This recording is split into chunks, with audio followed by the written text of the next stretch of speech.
What's going on? Today, showing you how to do BC coils on is300. Before we get into it, you're going to want to lift the car in pairs, either the front or the back, both wheels. And then, we're going to start with disconnecting the sway bar end links right here. You may need to loosen the actual brackets that hold the sway bar in itself. Loosen those, pop them out the lower control arm, and then you're going to take a 17 millimeter, undo the bolt and nut that holds in the strut on the bottom. Come up top, there's a couple nuts holding on that resistor box, and there's 312s to take off to get the rest of the strut. Drop down the strut. It fought me a little bit. Don't forget the 10 millimeter for the ABS. I think I took out my ABS sensor. You don't have to. Just get the wire off the strut. Undo that out the way. If you want, you can do it. It's also a 10 millimeter. It's a little sensor right here. So we're going to take that out, and then you're going to have... I fought with mine. You might not have to. I had to take a jack under it, lift it up, move it around a bunch, and just jiggle it, wiggle it. You can bang on it with a hammer, whatever works. Get it out of there.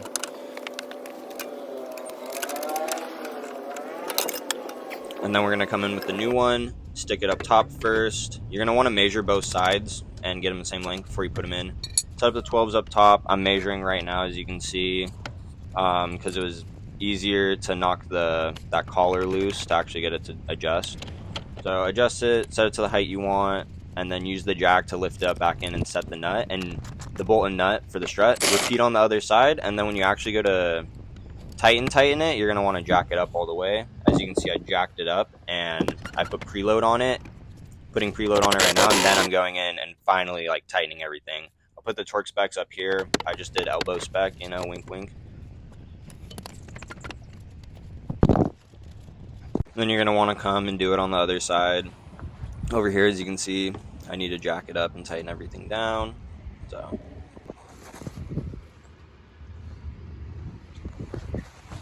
alright, I kind of fucked up and didn't film the back, but here's what you're going to do. You're going to remove these 3 bolts. One's a nut for the sway bar end link. I'd start with the sway bar end link, then do the strut for the coil, and then lastly do this one right here on the end. It'll let you move the knuckle out the way. Alright, so as you can see, we got all 3 of them out. Use your jack under the lower control arm too, so it doesn't just swing out. And then you're just going to lower the jack a bit. Hit these 2 10s right here. They might be 12s. I think they're 12s. And then you're going to need to go up into the trunk of the car, pull out some of the interior. Some of it might be held down with this shit. These little 10s, and then those little plastic carpet clips.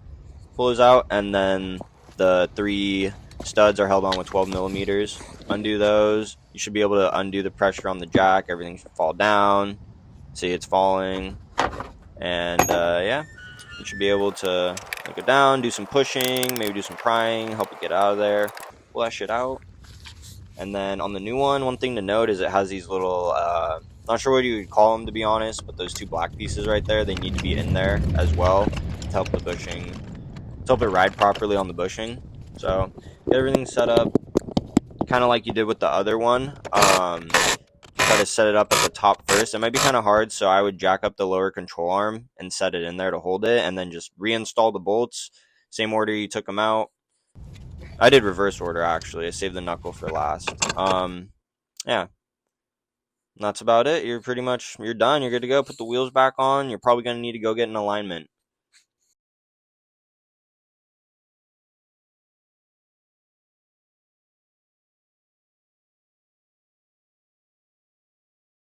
The sun is shining somewhat.